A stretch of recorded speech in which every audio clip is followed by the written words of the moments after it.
বিসমিল্লাহির রহমানির রহিম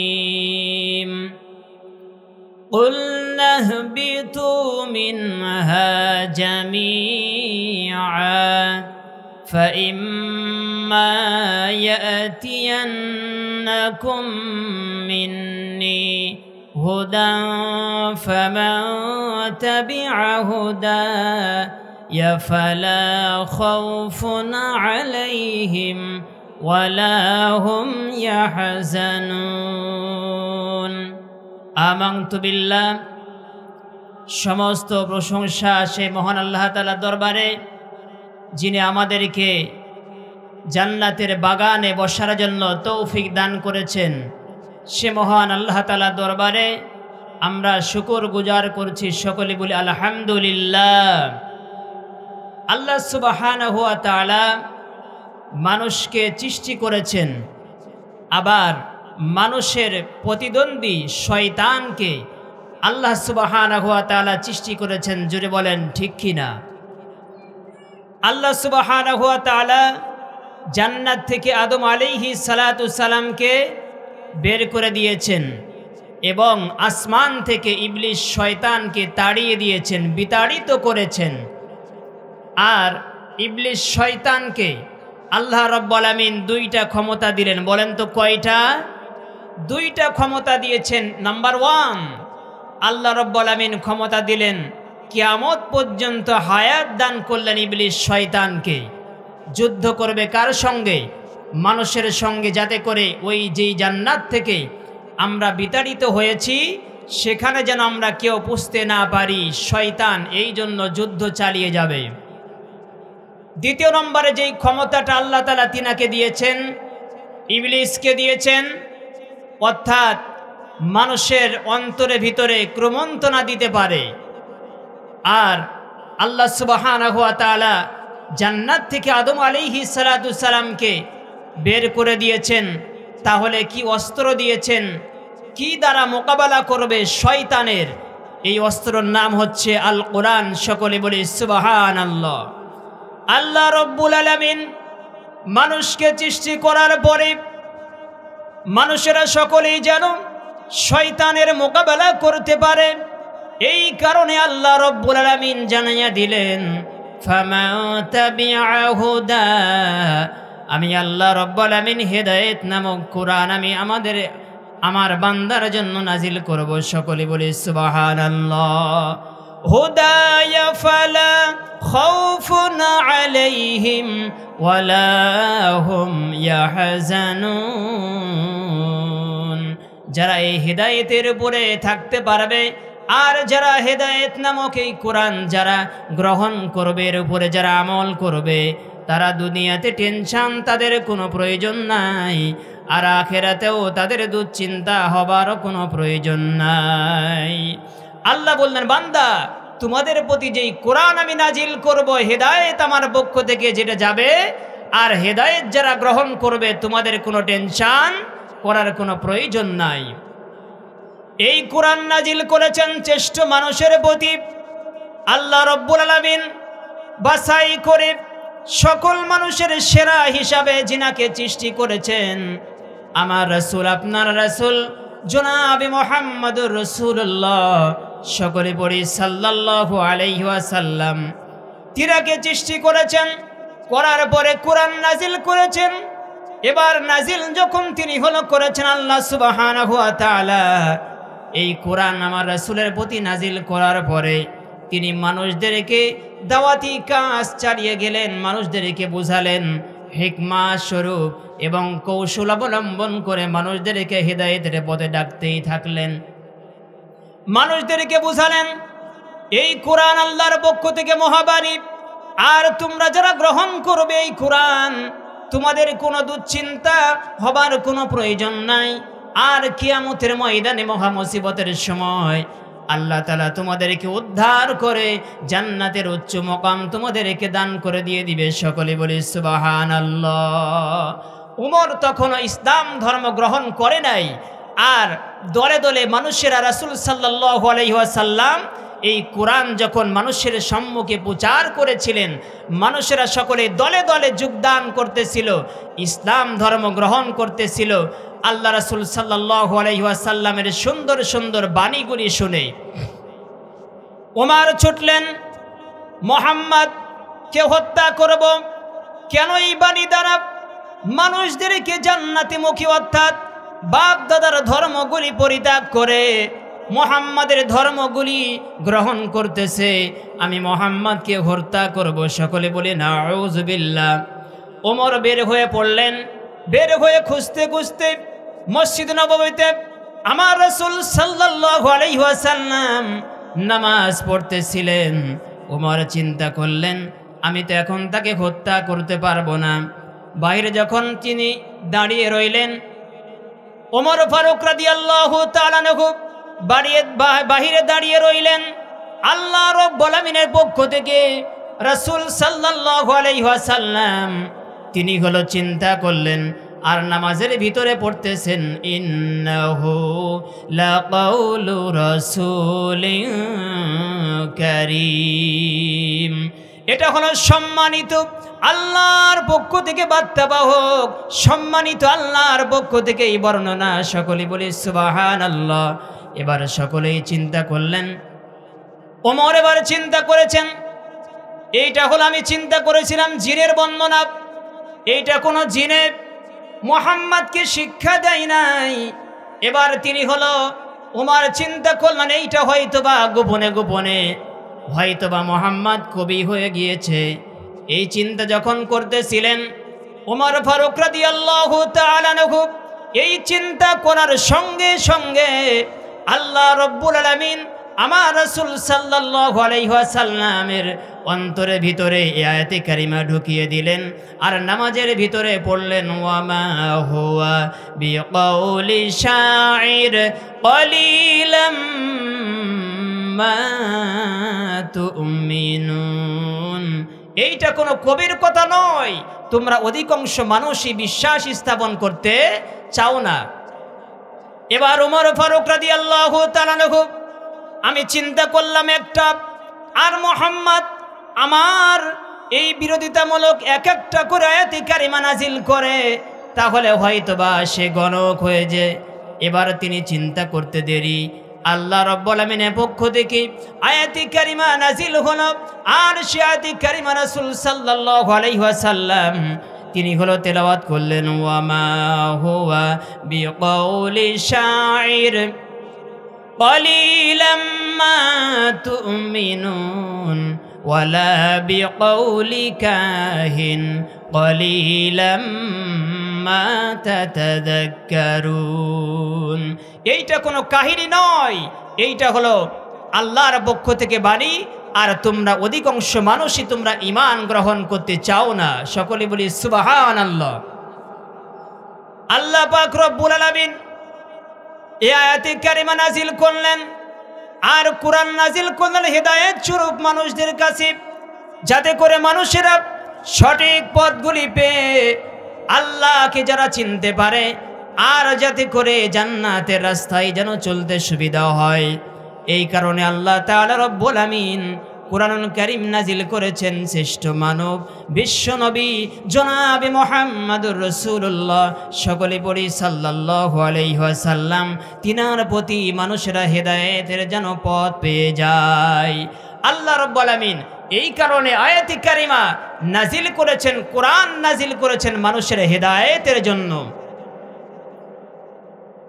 এই কোরআন দ্বারা যারা ব্যক্তিগত জীবনে এই কোরআন মানবে, কোরআন ছাড়া ব্যক্তিগত জীবনে শান্তির আশা করা যায় না। কোরআনের প্রেসক্রিপশন ছাড়া পরিবারে কখনো শান্তি পাওয়ার আশা করা যায় না। কোরআনের প্রেসক্রিপশন ছাড়া রাষ্ট্রে কখনো শান্তি পাওয়ার আশা করা যায় না। কোরআন যেখানে বলেন শান্তি, সেখানে কোরআন নাই যেখানে অশান্তির দাবানলে দাও দাও করে জ্বলবে সেখানে, এইটা বলেন সুনিশ্চিত। আল্লাহ পক্ষ থেকে ঘোষণা, যেখানে কোরআন নাই সেখানে দাও দাও করে আগুন জ্বলবে। সম্মানিত ভাইরা, আজকে গোটা বিশ্বের দিকে তাকিয়ে দেখেন, দাও দাও করে পরিবারে, সমাজে, রাষ্ট্রে, সকল জায়গায় দাউ দাউ করে আগুন জ্বলতেছে, শান্তি নাই। এক নম্বর কারণ হচ্ছে কোরআন না মানার কারণে, আর কোরআনটা না মানার কারণে, কোরআন অনুসারে জীবনটা না গড়ার কারণে। জোরে বলেন ঠিক কিনা? আল্লাহ পাক রব্বুল আমিন এই কোরআন নাজিল করেছেন, আর আল্লাহ সুবহানাহু ওয়া তাআলা এই কোরআনুল কারীম তিনি হলো সংরক্ষণ করে রেখে দেওয়ার জন্য আমার রাসূল সাল্লাল্লাহু আলাইহি ওয়াসাল্লামের কাছে জিবরাইল আলাইহিস সালাতু সালাম কে প্রেরণ করলেন। প্রেরণ করার পরে জিবরাইল আলাইহিস সালাতু সালাম মাহে রমজান, এই মাহে রমজান মাসে আল্লাহ পাকের পক্ষ থেকে জিবরাইল আলাইহিস সালাতু সালাম এসে আমার রাসূল সাল্লাল্লাহু আলাইহি ওয়াসাল্লামের কাছে তিনি এসেছেন। আসার পরে রাসূল সাল্লাল্লাহু আলাইহি ওয়াসাল্লামের কাছ থেকে শুনেছেন। আবার জিবরাইল আলাইহিস সালাতু সালাম এই কোরআনগুলি সুন্দর করে আমার রাসূল সাল্লাল্লাহু আলাইহি ওয়াসাল্লামের কাছে বর্ণনা করেছেন, যাতে করে এই কোরআনটা কোনো অক্ষর এবং কোনো আয়াত যেন ছুটে যেন না যায়, আর যেন ভুল যেন না হয়। সকলে বলি সুবহানাল্লাহ। সম্মানিত ভাইরা, এই কোরআন যদি আমার ব্যক্তিগত জীবনে থাকে, আমি শান্তি পাব, এবং প্রকৃতপক্ষে ইসলাম, আমি শান্তি ধর্ম আমি পেয়ে যাব, আর আমি শান্তি পেয়ে যাব দুনিয়াতে এবং আখিরাতে। বলেন তো, আজকে আমার উপরে যে ইসলামটা ছিল, কোরআনের আইন ছিল, 5 ওয়াক্ত নামাজ, এইটা ফরজ ছিল, আমরা অনেকেই এখানে যারা আছি আমরা ফেল পড়ে যাব। জোরে বলেন ঠিক কিনা? আমাদের প্রতি যেই ফরজ ছিল নামাজ, আমরা অবহেলা করে কাটিয়ে দিয়েছি।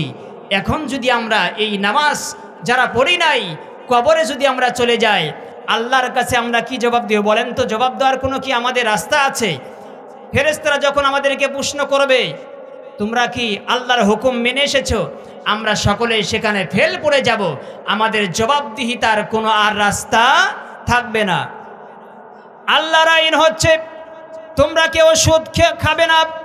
আহাল্লাল্লাহুল বাইআ ওয়া হাররামার রিবা, আমি সুদকে আমি নিচ্ছিন্ন করে দিলাম, আর ব্যবসাকে আমি হালাল করে দিয়ে দিলাম। সকলে বলি সুবহানাল্লাহ। যারা সুদে টাকা লাগায়, যারা সুদখোর, যারা সুদ খায়, আল্লাহ রাব্বুল আলামিন বললেন এদেরকে আমি নিচ্ছিন্ন করে দিয়ে দিলাম, আর এই টাকাগুলিতে আমি বরকত দান করব না, এগুলো ধ্বংস করে দিয়ে দিব। অধিকাংশ সুদের টাকা দিয়া, এই যে মাহে রমজান, সামনে রমজান মাস আসতেছে, এই রমজান মাসে অধিকাংশ মানুষেরা এই সুদের টাকা দিয়া, ঘুষের টাকা দিয়া ইফতার করবে। বলে জুড়ে বলেন ঠিক কিনা? এই টাকাগুলি দিয়া যদি ইফতার করে হাজারো রকমের আইটেম দিয়া এবং সাহারি খায়, তাহলে আল্লাহর কসম করে বলি তার রোজা থাকা হবে, কিন্তু তার কবুল রোজা হবে না। এই সিয়াম দ্বারা কিয়ামতের ময়দানে আল্লাহর কাছে পরিত্রাণ কোনো কিছু পাওয়ার আশা করা যায় না। সকলে বলি ঠিক কিনা?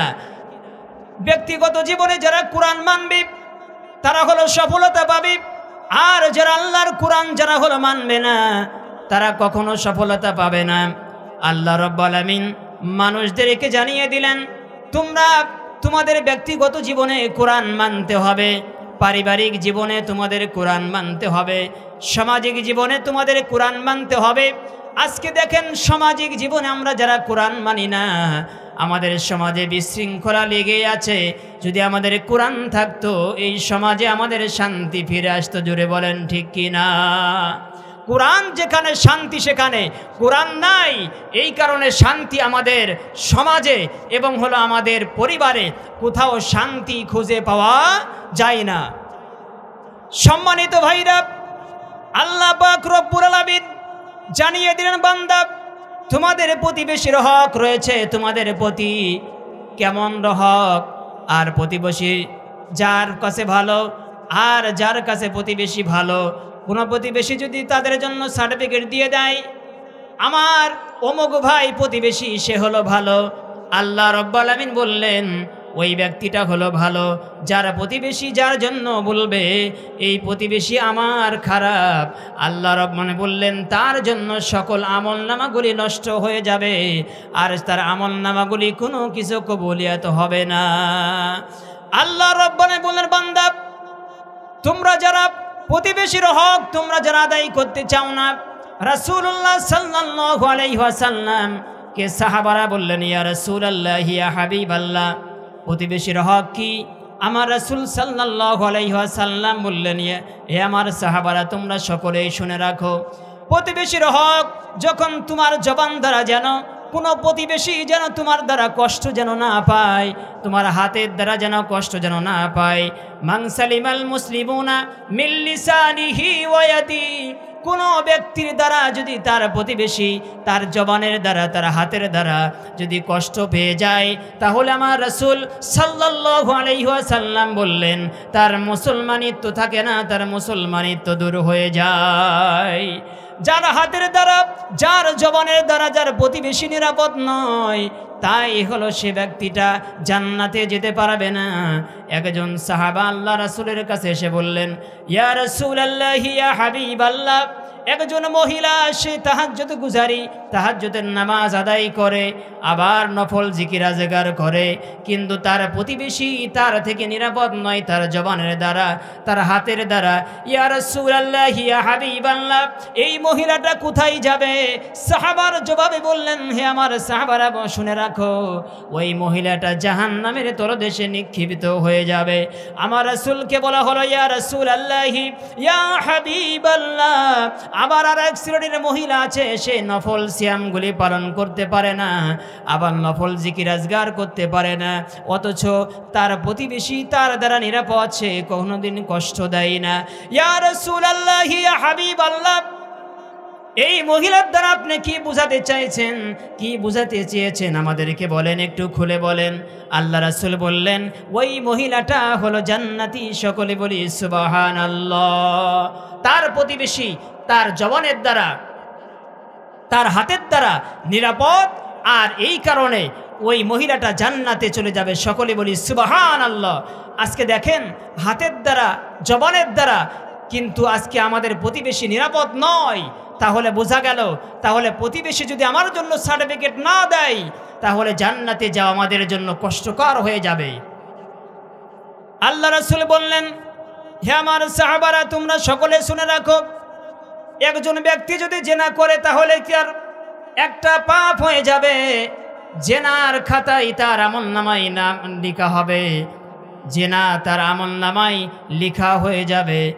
আর যদি তার কোনো প্রতিবেশীর সঙ্গে কেউ যদি জেনা একবার করে, তাহলে 10টি মহিলার সঙ্গে জেনা করলে যেই শাস্তি হতো, যেই তার পাপ হতো, আল্লাহ রাব্বুল আলামিন তার আমলনামায় এগুলি সেইগুলি লিখে দিয়ে দিবে।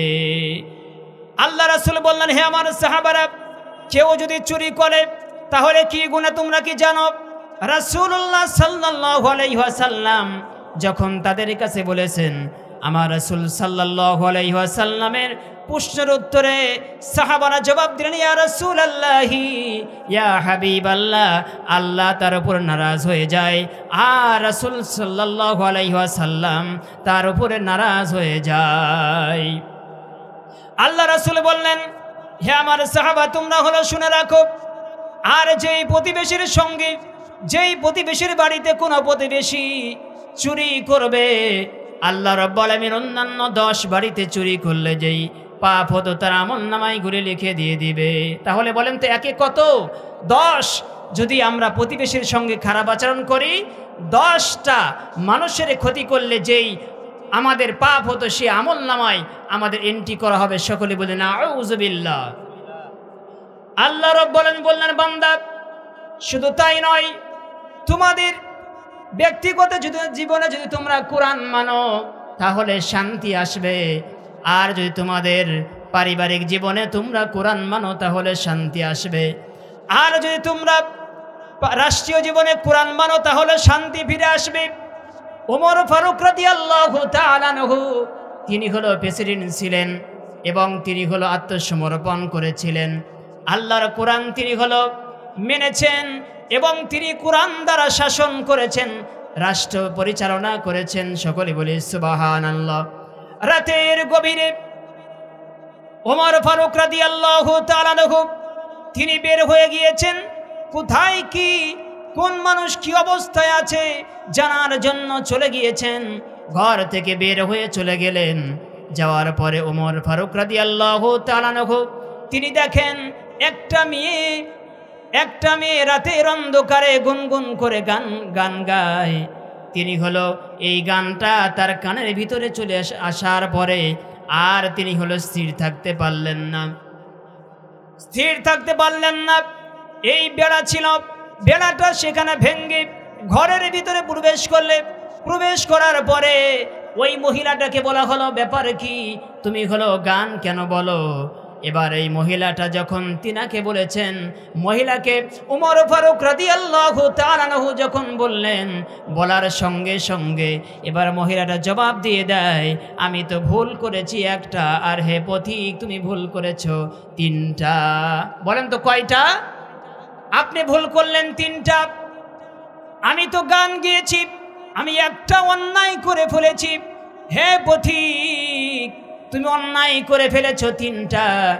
1 নম্বর, কোনো বাড়িতে যখন প্রবেশ যখন করবে এই সময় তার অনুমতি লাগবে।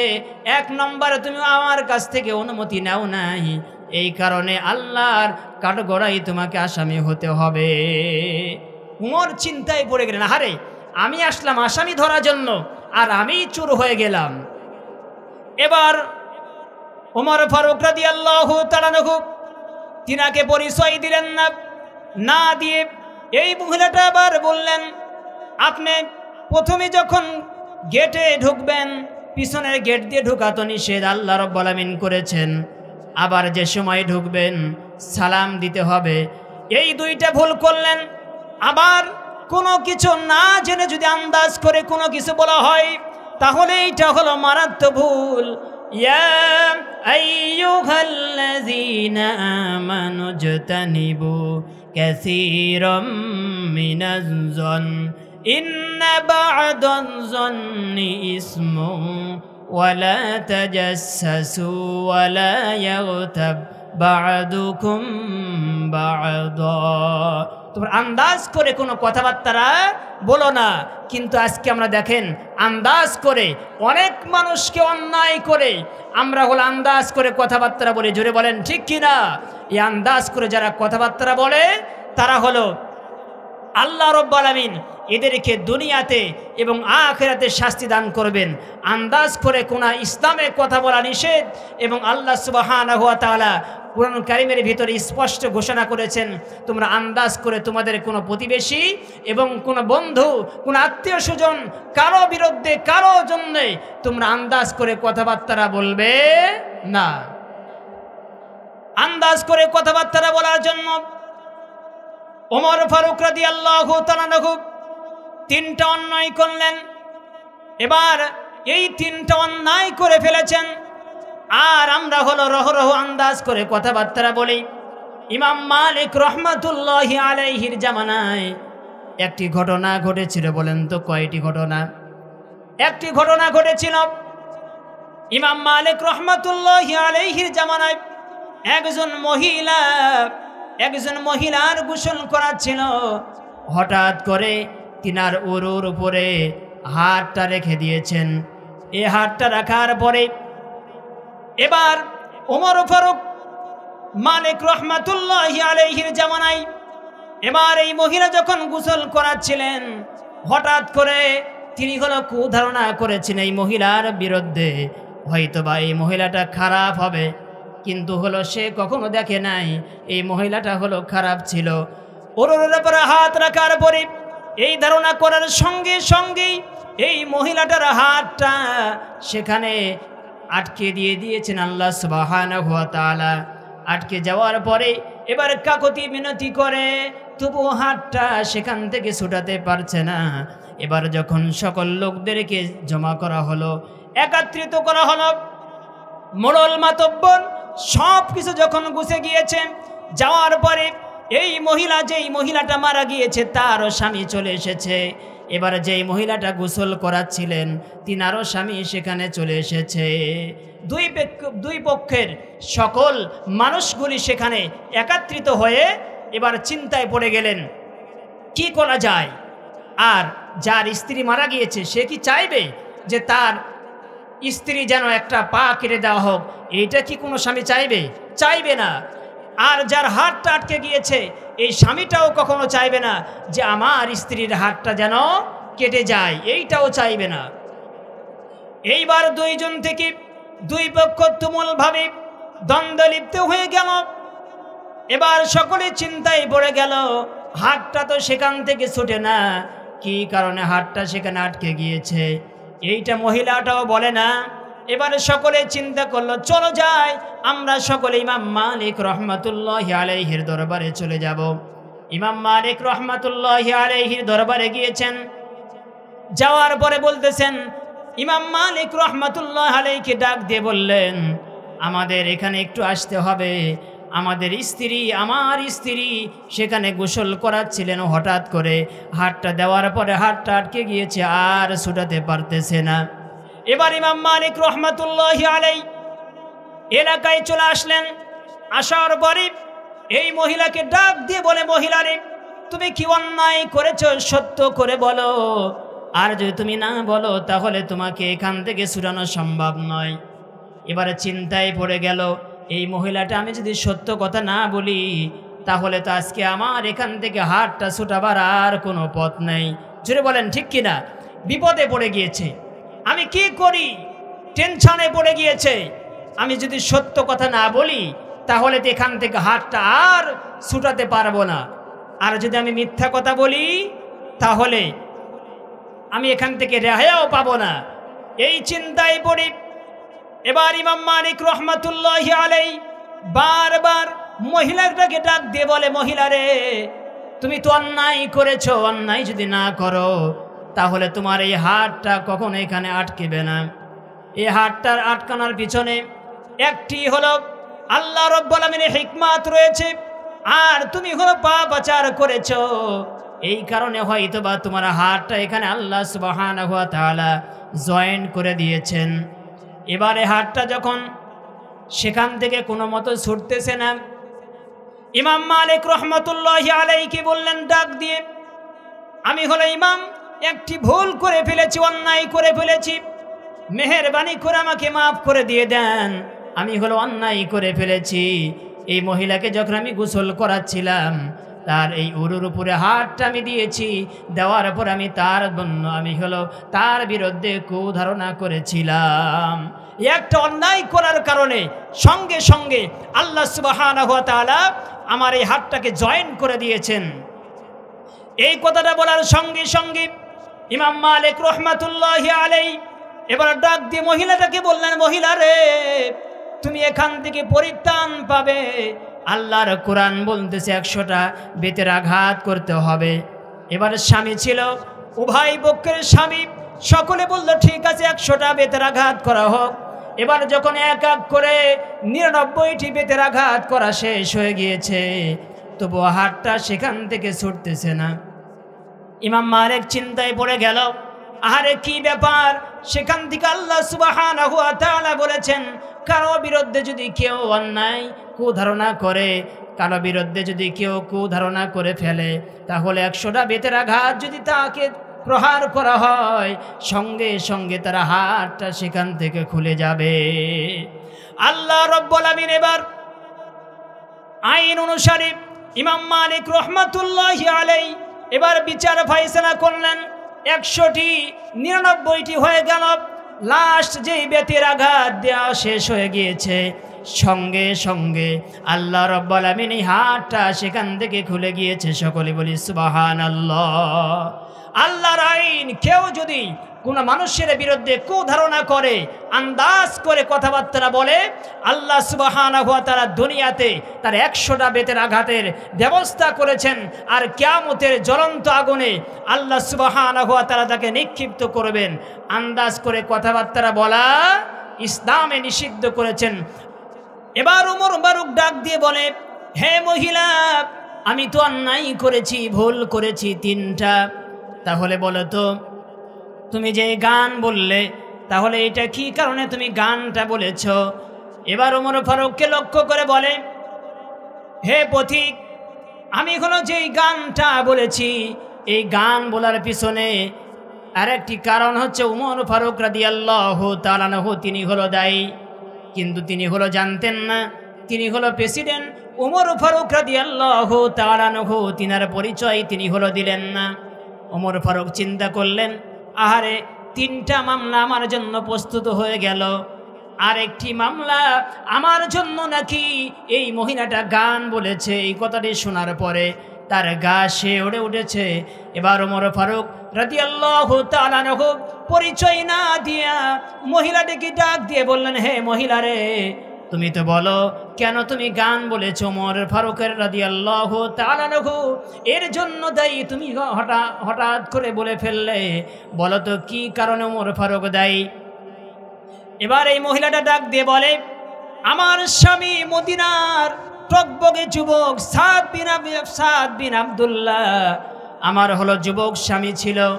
এই স্বামীর সঙ্গে যখন আমার বিবাহ শাদী হয়ে যায়, বিবাহ শাদী হওয়ার পরে এবার যুদ্ধের ময়দানে তিনি হলো ওমর ফারুক রাদিয়াল্লাহু তাআলা আনহু তিনি হলো ডাক দিয়েছেন যুদ্ধের ময়দানে চলে যেতে হবে।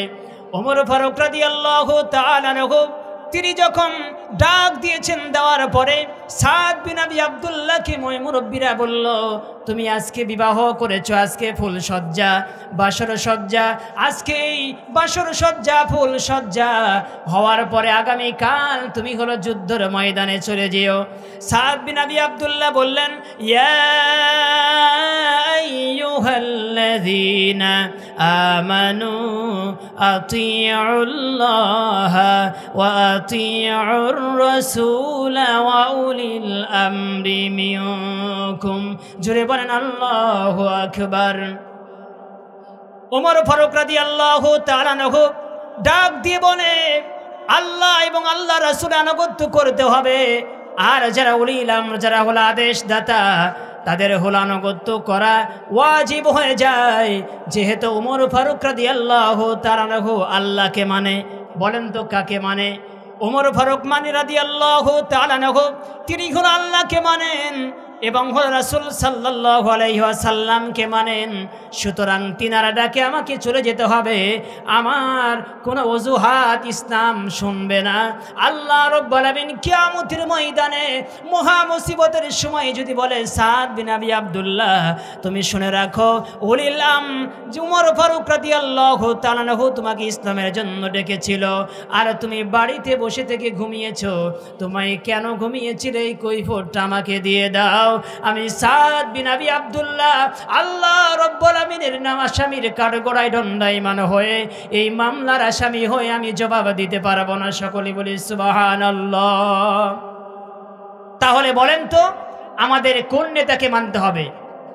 যারা আল্লাহকে মানে, যারা রাসূলকে মানে, ওই নেতাকে আমরা হলো মানতে রাজি। যারা আল্লাহকে মানে না, রাসূলকে যারা হলো মানে না, ওই নেতাকে আমরা কেউ মানতে রাজি না। কারণ যদি আমরা হলো ওই নেতাকে মানি, তাহলে আমাদেরকে জাহান্নামে চলে যেতে হবে। আর যদি আল্লাহকে মানে, রাসূলকে মানে, ওই নেতাকে মানলে আমরা জান্নাতি। আর যদি রাসূলকে মাইনাস করে, আল্লাহর কোরআন অনুসারে যদি জীবনটা ওই নেতা না করে, তার পিছনে যদি আমরা দৌড়াদৌড়ি করি, আমাদের জন্য জাহান্নাম। জুড়ে বলেন ঠিক কিনা?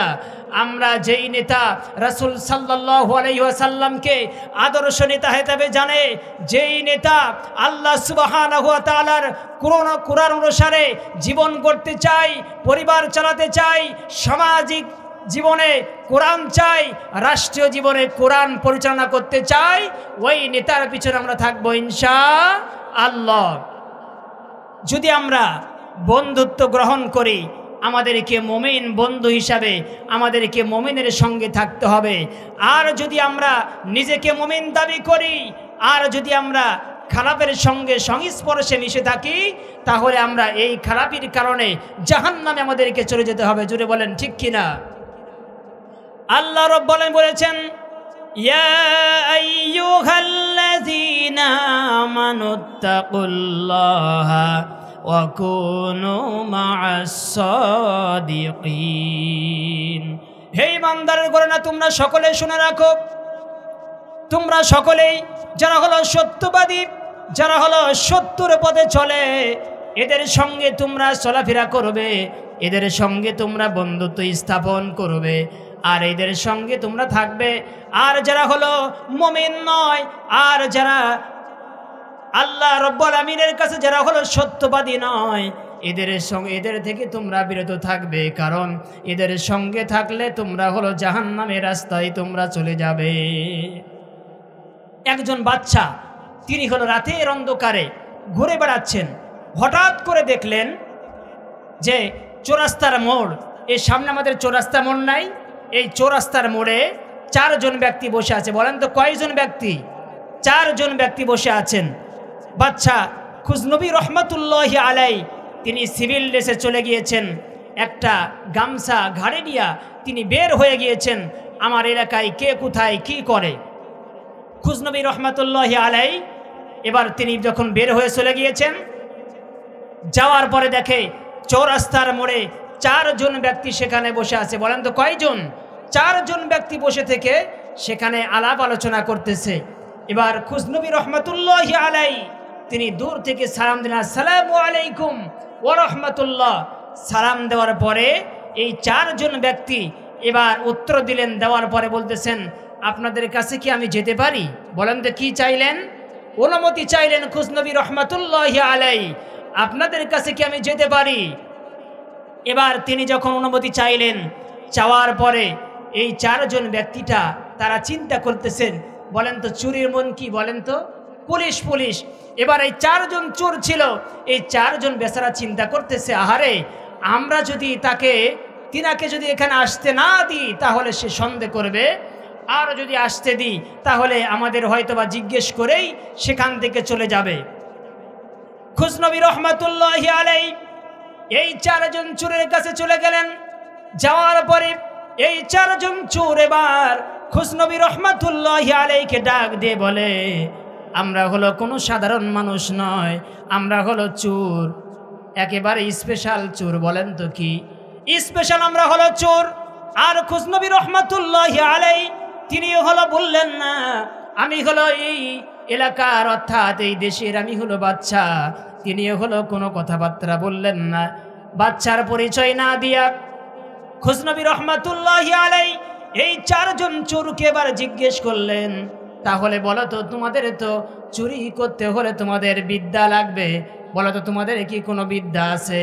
এবার বলতেছেন, হ্যাঁ আমাদের 4 জনের 4টা বিদ্যা রয়েছে, 4টা যোগ্যতা আমাদের রয়েছে, আর এই যোগ্যতা আমাদের 4 জনের আলাদা আলাদা আমাদের যোগ্যতা রয়েছে। খুজনবী রহমতুল্লাহি আলাই বললেন, তাহলে বলো তো তোমাদের সঙ্গে কি আমাকে নিবা? আমাকে যদি তোমাদের সঙ্গে নাও তাহলে আমি চুরিতে আমি হলো সহযোগিতা করতে চাই, আর আমি তোমাদের পার্টনার হয়ে থাকতে চাই। খুজনবী রহমতুল্লাহি আলাই তিনি পরিচয় না দিয়া এবার এই 4 জন চোরকে লক্ষ্য করে বলল যে আমাকে তোমাদের সঙ্গে নিলে আমিও তোমাদের সঙ্গী হয়ে আজকে রাতে আমি চুরি করতে চাই। খুজনবী রহমতুল্লাহি আলাইকে ডাক দিয়ে বলে, আমাদের 4 জনের 4টা যোগ্যতা রয়েছে, আর যদি আপনার যোগ্যতা থাকে তাহলে আমরা আপনাকে সঙ্গী হিসাবে নিতে চাই, আর যদি আপনার যোগ্যতা না থাকে তাহলে আপনাকে আমরা সঙ্গী করে নিব না। খুজনবী রহমতুল্লাহি আলাই বলেন তাহলে তোমাদের 4 জনের কি যোগ্যতা বলো দেখি। একজন ডাক দিয়ে বলে, রাতের অন্ধকারে যখন আমরা চুরি করতে যাই, চুরি করার সময় প্রথম আমাদের যে সমস্যা হয় কুকুরের তাবড়ানি। বলেন তো ঠিক কিনা? কুকুর ঘেউ ঘেউ করে, আর এই কুকুরের জন্য আমরা হলো চুরি করতে আমাদের সুবিধা হয় না।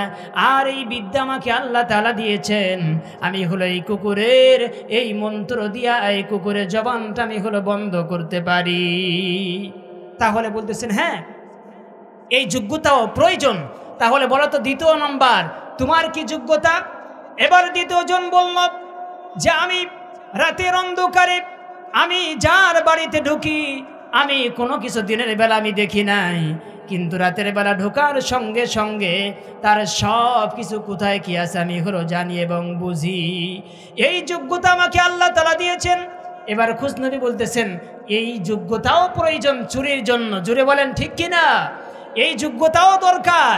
এবার তৃতীয় জনকে বলতেছেন বলো দেখি তোমার কি যোগ্যতা। এবার বললেন আমার যোগ্যতা হলো রাতের অন্ধকারে যখন মানুষের বাড়িতে আমি চুরি করার জন্য যাই, যাওয়ার পরে যত বড় তালা হোক না কেন সেই তালাই যখন আমি হাতটা দিয়ে দিই, দেওয়ার সঙ্গে সঙ্গে সেই তালাটা অটোমেটিকলি খুলে যায়। এবার খুশনবী রহমাতুল্লাহি আলাই তিনি বলতেছেন হ্যাঁ হ্যাঁ এই যোগ্যতাও প্রয়োজন, এইটাও তোমাদের দরকার, এইটাও লাগবে। চতুর্থ ব্যক্তিকে বললেন তোমার কি যোগ্যতা বলো দেখি। চতুর্থ ব্যক্তি এবার ডাক দিয়ে বলে, খুশনবী রহমাতুল্লাহি আলাইকে ডাক দিয়ে বলে তিনজনের যেই যোগ্যতা রয়েছে তার থেকে আমার একটু যোগ্যতাটা আলাদা। আমি দিনের রাতের বেলা যাকে আমি দেখি তাকে আমি দিনের বেলা চিনি। খুশনবী রহমাতুল্লাহি আলাইহি ডাক দিয়ে বলেন তোমার এই কেরামতিটা কি কাজে লাগে, আমি তো কোনো বুঝলাম না। খুশনবী রহমাতুল্লাহি আলাইহিকে ডাক দিয়ে বললেন আপনার কি যোগ্যতা বলেন না। খুশনবী রহমাতুল্লাহি আলাইহি বলেন তোমরা যখন চুরি করবে চারজন, এই চুরি করার পরে তোমরা যখন ধরা পড়ে যাবে আমার হাতের ইশারায় তোমাদের এই ফাঁসির ফাঁসি তোমাদের রায় হয়ে যাবে, আর আমার হাতের ইশারায় তোমাদের ফাঁসি মওকুফ হয়ে যাবে। এবার চারজন চোর চিন্তা করলো এই স্পেশাল যোগ্যতা যার ভিতরে আছে এইটা আমাদের খুব প্রয়োজন, এইটা আমাদের লাগবে, এইটা ছাড়া আমাদের চলা যাবে না। এই খুশনবী রহমাতুল্লাহি আলাইহি এই কথাটি বলার সঙ্গে সঙ্গে চারজন চোর এবার সকলে সম্মতি দিয়ে দিল ঠিক আছে আমাদের সঙ্গী হয়ে আপনি চুরি করতে পারবেন। এবার যখন চুরি করার জন্য বললেন কোথায় চুরি করতে হবে, এবারে চারজনকে বলা হলো আজকে আমরা চুরি করব রাজ দরবারে, বাদশার দরবারে। এবার খুশনবী রহমাতুল্লাহি আলাইহি তিনি হলো পরিচয় না দিয়া এবার খুশনবী রহমাতুল্লাহি আলাইহি বলেন চলো যাই বাদশার বাড়িতে আজকে চুরি করব। চুরি করা যখন শেষ হয়ে গিয়েছে যাওয়ার পরে খুশনবী রহমাতুল্লাহি আলাইহি চৌরাস্তার মোড়ে আসার পরে এবার চারজন চোরকে বললেন হে বন্ধুরা তোমরা সকলে শুনে রাখো, রাতে আমরা চুরি করলাম, আবার হয়তোবা আমরা কোনো প্রোগ্রামে আমি হলো তোমাদের সঙ্গী হতে চাই, ভাগ বাটোয়ারাটাও হয়ে গেল, সব কিছু ওকে হয়ে গিয়েছে। এবার বলো দেখি তোমরা দিনের বেলা তোমরা কোথায় কিভাবে থাকো। এবার খুশনবী রহমাতুল্লাহি আলাইহি ডাক দিয়ে চারজন চোর এবার বললেন আমরা হলো দিনের বেলায় ওই গাছতলায় থাকি, আর একজন বলতেছেন আমি হলো ওই গুহার ভিতরে থাকি, আর একজন বলতেছেন আমরা হলো ওইখানে থাকি। এবার রাজ দরবারে চুরি হয়ে গিয়েছে। এবার সকল মানুষেরা যখন শুনেছে রাজ দরবারে চুরি হয়ে গিয়েছে সকল জনগণেরা সকলেই ভিড় জমিয়েছে, রাজার বাড়িতে চুরি হয়েছে, এইটা কোনো সাধারণ ব্যাপার না। মন্ত্রীদেরকে খবর দিলেন বাদশা সাহেব। এবার বাদশা বললেন খুশনবী রহমাতুল্লাহি আলাইহি যাও যাও দেখি ওই চারজন চোর অমুক জায়গায় ঘুমিয়ে আছে তাকে তোমরা ধরে আনো। আবার বললেন যাও অমুক জায়গায় ঘুমিয়ে আছে তাকে তোমরা ধরে আনো। চারজনের ঠিকানা বায়োডাটাটা সুন্দর করে দিয়ে দেওয়ার পরে এবার মন্ত্রী 6 জন এবার র্যাব নিয়ে পুলিশ নিয়ে এবার চোর ধরতে চলে গেলেন। যাওয়ার পরে এবার রাজ দরবারে এবার যখন চোররা আসামির কাঠগড়ায় দণ্ডায়মান হয়ে গিয়েছেন, হওয়ার সঙ্গে সঙ্গে রাজ সিংহাসনে এবার খুশনবী রহমাতুল্লাহি আলাইহি বসে গিয়েছেন। বিচারপতি রায় দিলেন যে এই চারজনার ফাঁসির রায় হয়ে গেল। 3 জন হাউমাউ করে কাঁদে, আর একজন কাঁদে না। এবার 3 জন যখন কাঁদতেছিল আর একজন যখন কাঁদে না, এবার বলতেছেন কি ব্যাপার তুমি হলো কাঁদো না কেন? বাচ্চা খুশনবী রহমাতুল্লাহি আলাইহি বললেন তুমি কেন কাঁদো না, তোমার কান্না কাঁদার কারণটা কি আমি জানতে চাই। 3 জনের ফাঁসির রায় হয়েছে, তোমারও তো হয়েছে। 3 জন হাউমাউ করে কাঁদে আর তুমি কাঁদো না, এর ব্যাপারটা কি? এবার খুশনবী রহমাতুল্লাহি আলাইহি যতবার বলে এবার এই চোরটা বলে আমি হলো নিশ্চিত দিনের রাতের বেলা যাকে আমি দেখেছি দিনের বেলা আমি তাকে চিনেছি। সকলে বলি সুবহানাল্লাহ। আমি আর চিনতে বাকি নাই, যিনি আপনি রাজ সিংহাসনে বসে আছেন তিনি আমাদের সঙ্গী ছিলেন দিনের রাতের বেলা। আমরা হলো বুঝতে বাকি নাই আমাদের সঙ্গী দিয়েছিলেন আপনি, আর আপনি বলেছিলেন আমার তোমাদের যদি ফাঁসির রায় হয়ে যায় আমার হাতের ইশারায় তোমাদের ফাঁসি মওকুফ হয়ে যাবে। আমরা হলো সুনিশ্চিত আপনার যেই কেরামতি, আপনার যেই যোগ্যতা এখন আপনি হলো সেটা খাটাবেন, কারণ মুমিন যারা বান্দা এরা হলো কখনো মিথ্যা কথা বলতে পারে না, এরা হলো কখনো মিথ্যা বলে না। আমি হলো সুনিশ্চিত এখন আপনি রায় দিয়ে দিবেন, এদের সকলের ফাঁসির রায় মওকুফ করা হয়ে গেল। এবার বাদশা সাহেব সঙ্গে সঙ্গে হাতের আঙ্গুল দ্বারা ফাঁসি যখন মওকুফ করা হয়ে গেল, চারজন চোর যাওয়ার পরে এবার বাদশা নামদারের পায়ে লুটিয়ে পড়ার পরে বললেন, বাদশা জাহাপনা আমরা যা ভুল করেছি মেহেরবানি করে মাফ করে দিয়ে দিয়েন। আল্লাহ রাব্বুল আলামিনের কাছে আমরা আত্মসমর্পণ করলাম, আর জীবনে আমরা হলো চুরি করব না, আর আমরা মানুষের কোনো ক্ষতি করব না। আপনার মতো বাদশা যেই পৃথিবীতে আছে, যেই জগতে আছে, সেই জগতে চুরি করার কোনো প্রয়োজন হয় না। যারা মুমিন এদের সঙ্গে যদি আমরা থাকি তাহলে আমাদের জান্নাতের রাস্তায় চলতে আমাদের সুবিধা হয়ে যাবে। আর যারা টেন্ডারবাজ, যারা হলো জুলুমবাজ, যারা হলো মানুষের প্রতি অন্যায় করা বিচার করে, যারা হলো মানুষের হক নষ্ট করে, যারা হলো আল্লাহর কোরআন চাই না, এদের সংস্পর্শে যদি আমরা থাকি আমাদের জাহান্নাম ছাড়া আমাদের কোনো গতি নাই। আল্লাহ সুবহানাহু ওয়া তাআলা মানুষদেরকে ডাক দিয়ে বললেন, মানুষেরা সকলেই তোমরা শুনে রাখো, আমি তোমাদেরকে হেদায়েত নামক যে কোরআন আমি তোমাদেরকে দান করেছি। ফামান তাবিআ হুদায়া ফালা খাউফুন আলাইহিম ওয়ালা হুম ইয়াহজানুন। আর হেদায়েত নামক যে কোরআনটা তোমরা যদি গ্রহণ করো, তোমাদের ব্যক্তিগত জীবনে যদি আমল করো, তোমাদের পারিবারিক জীবনে যদি আমল করো, তোমাদের সামাজিক জীবনে আমল করো, আর রাষ্ট্রীয় জীবনে তোমরা যদি আমল করো, তোমাদের কোনো দুশ্চিন্তার প্রয়োজন নাই।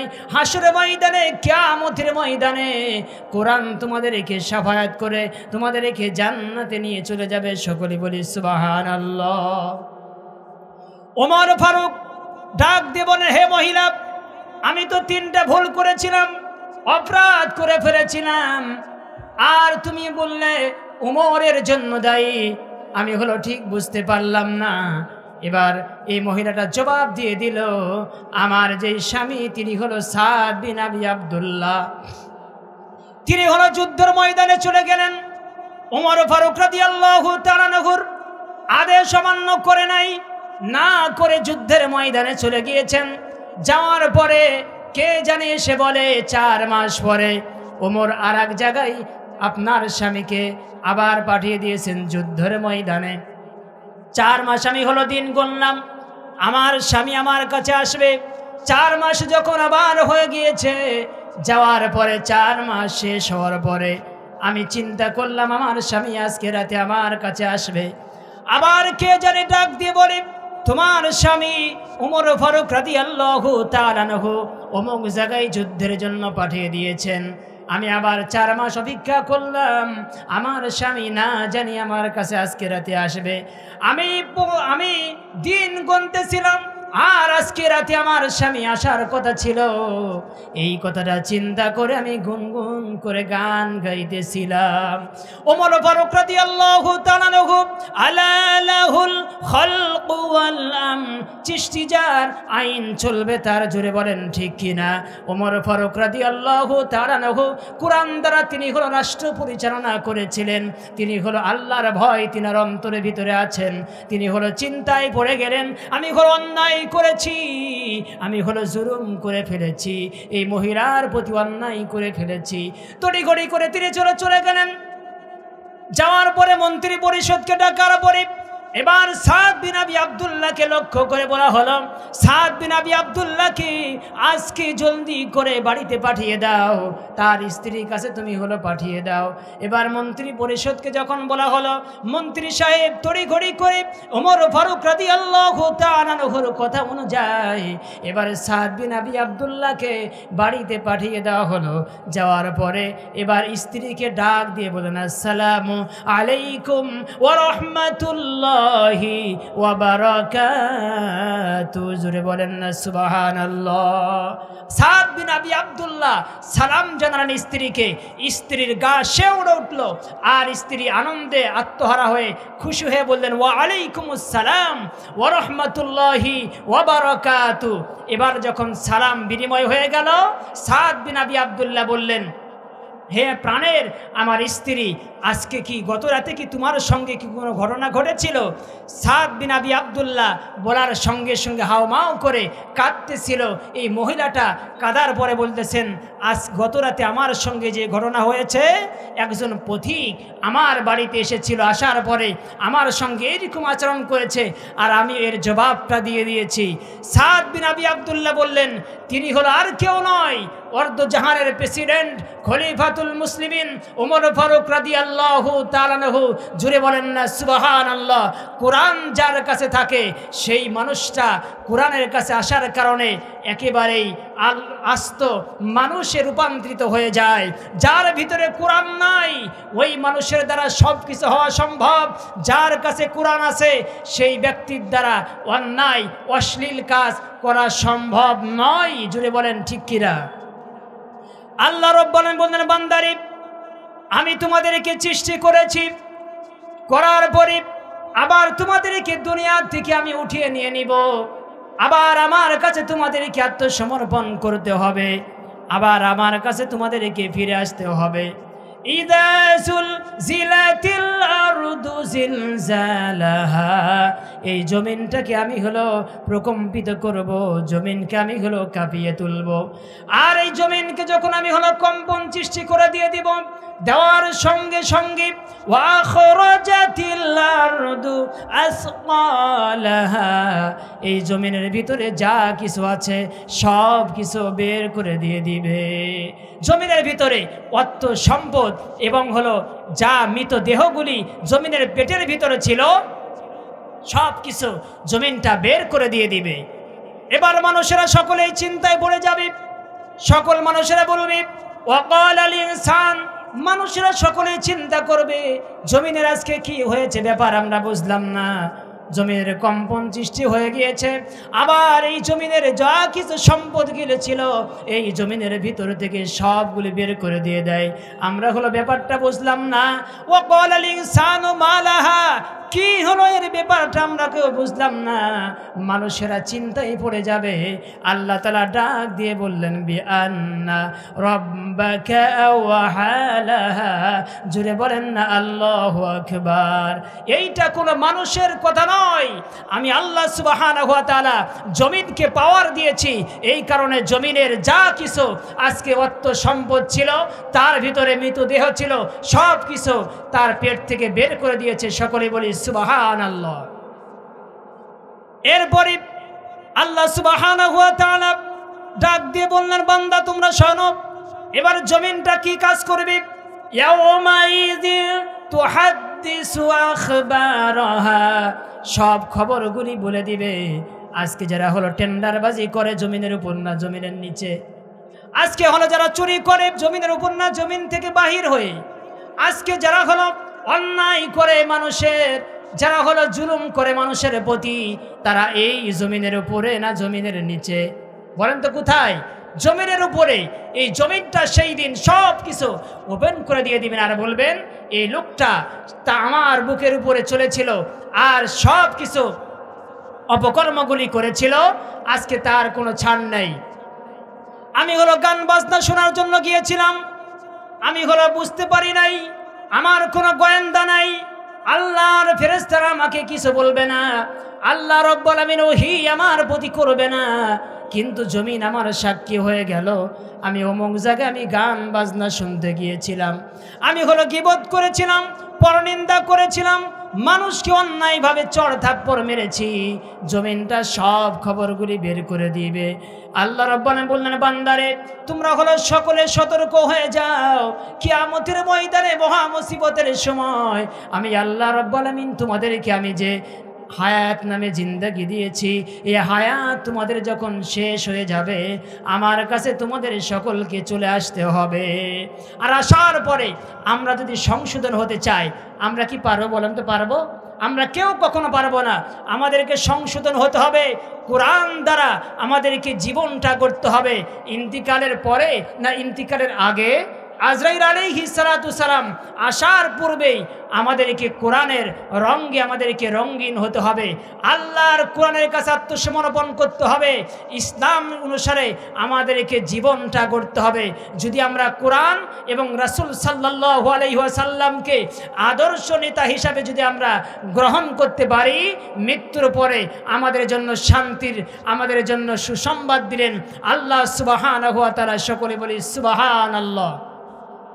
যারা আমরা রাসূলকে আদর্শ নেতা হিসাবে যারা গ্রহণ করেছি, আমার রাসূল সাল্লাল্লাহু আলাইহি ওয়াসাল্লাম 24 ঘন্টা যেভাবে চলাফেরা করেছিলেন, সেইভাবে যদি আমরা চলাফেরা করি, আমার রাসূল সাল্লাল্লাহু আলাইহি ওয়াসাল্লাম আমাদেরকে শাফায়াত করে জান্নাতে আমাদেরকে নিয়ে চলে যাবেন।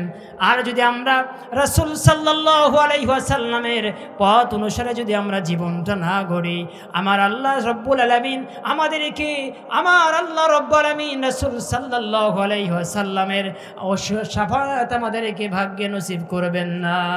জুড়ে বলেন ঠিক কি না? তাহলে আমাদেরকে কোরআন মানতে হবে এবং রাসূল সাল্লাল্লাহু আলাইহি ওয়াসাল্লামের আদর্শ আমাদেরকে মানতে হবে। জোরে বলেন ঠিক কি না? সম্মানিত ভাইরা, আল্লাহ সুবহানাহু ওয়া তাআলা আমার জন্য, আপনার জন্য দ্বীন ইসলাম নাজিল করেছেন। আল্লাহ তাআলা বিধান নাজিল করেছেন। এটা হলো কোনো পশু পাখির জন্য না মানুষের জন্য? মানুষের জন্য।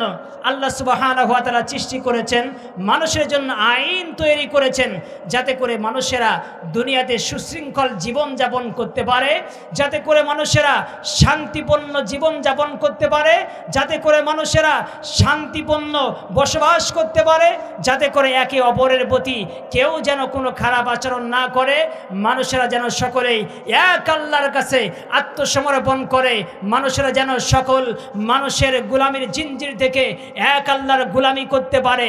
এই কারণে আল্লাহ তাআলা দ্বীন ইসলাম দিয়েছেন। জোরে বলেন ঠিক কিনা?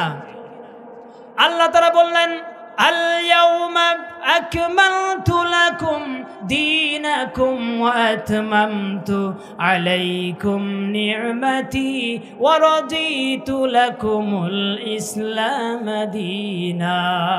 আমি আল্লাহ তাআলা তোমাদেরকে নিয়ামত স্বরূপ আমি ইসলাম দিয়েছি, যাতে করে তোমরা সঠিক এবং ব্যাঠিক তোমরা পার্থক্য করতে পারো। আমি নিয়ামত স্বরূপ আমি তোমাদেরকে এই কোরআন দিয়েছি, ইসলাম দিয়েছি, যাতে করে বিধিবিধান দেওয়ার কারণে তোমরা যাতে করে ইসলামটা মানতে পারো, আল্লাহকে যেন চিনতে পারো। আল্লাহ হচ্ছেন তিনি যিনি সর্বশক্তিমান। আল্লাহকে যারা চিনতে পারে না এরা কপাল পোড়া। বলেন তো এরা কি? কপাল পোড়া। যারা আল্লাহকে চিনে এরা সৌভাগ্য। এদেরকে আল্লাহ সুবহানাহু ওয়া তাআলা নসিব করেছেন। আল্লাহকে যারা চিনেছে এদেরকে আল্লাহ সুবহানাহু ওয়া তাআলা দুনিয়াতে সম্মান, ইহকালে সম্মান দিয়েছেন। যারা আল্লাহকে চিনেছে আল্লাহ সুবহানাহু ওয়া তাআলা তাদেরকে সুপারস্টার বানিয়ে দিয়েছেন। আল্লাহ সুবহানাহু ওয়া তাআলাকে যারা চিনেছেন আল্লাহ সুবহানাহু ওয়া তাআলা সম্মানিত করেছেন। আল্লাহ সুবহানাহু ওয়া তাআলা তিনার কোনো শরীক নাই। সকলে বলি সুবহানাল্লাহ। আল্লাহু লা ইলাহা ইল্লা হুয়াল হাইয়ুল কাইয়্যুম। আল্লাহ হচ্ছেন তিনার কোনো শরীক নাই। তিনি এক, তিনার কোনো শরীক নাই। তিনি হাইয়ুল কাইয়্যুম, তিনি চিরঞ্জীব এবং তিনি সকলকে রক্ষণাবেক্ষণ করেন সকলের, এবং তিনার উপরে কেউ নাই। সকলে বলে সুবহানাল্লাহ। আল্লাহর পরিচয় আল্লাহ দিলেন, লা তাখুযুহু সিনাতুন ওয়ালা নাওম। আমি আল্লাহ সুবহানাহু ওয়া তাআলার তন্দ্রা এবং নিদ্রা আমাকে স্পর্শ করে না। আমি তন্দ্রা এবং নিদ্রা থেকে আমি মুক্ত। আমি আমাকে কেউ স্পর্শ করতে পারে না। আল্লাহ রাব্বানি বললেন, মা যাল্লাযী ইয়াশফাউ ইনদাহু ইল্লা বিইযনি। কিয়ামতের ময়দানে মহা মুসিবতের সময় কোনো মানুষ নাই, কোনো ওলিয়া নাই আমরা হলো অনেকেই দাবি করি আমরা হলো যদি পীর ধরি তাহলে আমাদেরকে শাফায়াত করে জান্নাতে সেই দিন নিয়ে চলে যাবে। আর আল্লাহ বলতেছেন বান্দা শুনে রাখো, শাফায়াত করার যে অধিকার শুধুমাত্র আমি আল্লাহ তাআলা যাকে দিয়ে দিব। আর ওই কিয়ামতের ময়দানে কেউ যদি স্বেচ্ছায় ইচ্ছায় আমি হলো শাফায়াত করতে চাই, আমি আল্লাহর অর্ডার ব্যতীত, আমি আল্লাহর অনুমতি ব্যতীত কেউ সেই দিন শাফায়াত করতে পারবে না। আমি আল্লাহ তাআলা কোরআনকে আমি শাফায়াতের জন্য নির্দেশ দান করব, আমি আমার রাসূল সাল্লাল্লাহু আলাইহি ওয়াসাল্লামকে শাফায়াতের জন্য আমি অনুমতি দান করব। আমার রাসূল শাফায়াত করে তার উম্মতি মুহাম্মাদি যারা তার পথে চলেছিল, যারা তার অনুকরণ করেছিল, যারা তারা হলো জান্নাতে, তাদেরকে সুপারিশ করে জান্নাতে নিয়ে চলে যাবে। যারা কোরআনের জন্য সংগ্রাম করেছিল, কোরআনের জন্য লড়াই করেছিল, জীবন বাজি রেখে যারা হলো সংগ্রাম করেছিল, আল্লাহ রাব্বুল আলামিন বললেন কিতাব আল্লাহ, আমার ওই কিতাবটা তাদেরকে সুপারিশ করে জান্নাতে নিয়ে চলে যাবে। সকলে বলি সুবহানাল্লাহ। আমরা কি সকলে কোরআন মানতে চাই? কোরআন অনুসারে আমরা কি সকলে জীবন করতে চাই? তাহলে আমরা মেহেরবানি করে সকলকে উদাত্ত আহ্বান জানাতে চাই, আল্লাহর কোরআন, রাসূল সাল্লাল্লাহু আলাইহি ওয়াসাল্লামের হাদিস, এই দুইটা যারা হলো মানে তাদের সঙ্গে আমরা আছি, এই দুইটা যারা হলো মানে না তাদের সঙ্গে আমরা নাই। জোরে বলেন ঠিক কিনা? আমাদের সকলকে আল্লাহ সুবহানাহু ওয়া তাআলা কোরআন মেনে এবং রাসূল সাল্লাল্লাহু আলাইহি ওয়াসাল্লামের হাদিস মেনে আমাদেরকে জীবন গড়ার এবং চলার বুঝার তৌফিক দান করেন। সকলে বলে আমিন। আসসালামু আলাইকুম ওয়া রাহমাতুল্লাহি ওয়া বারাকাতুহু।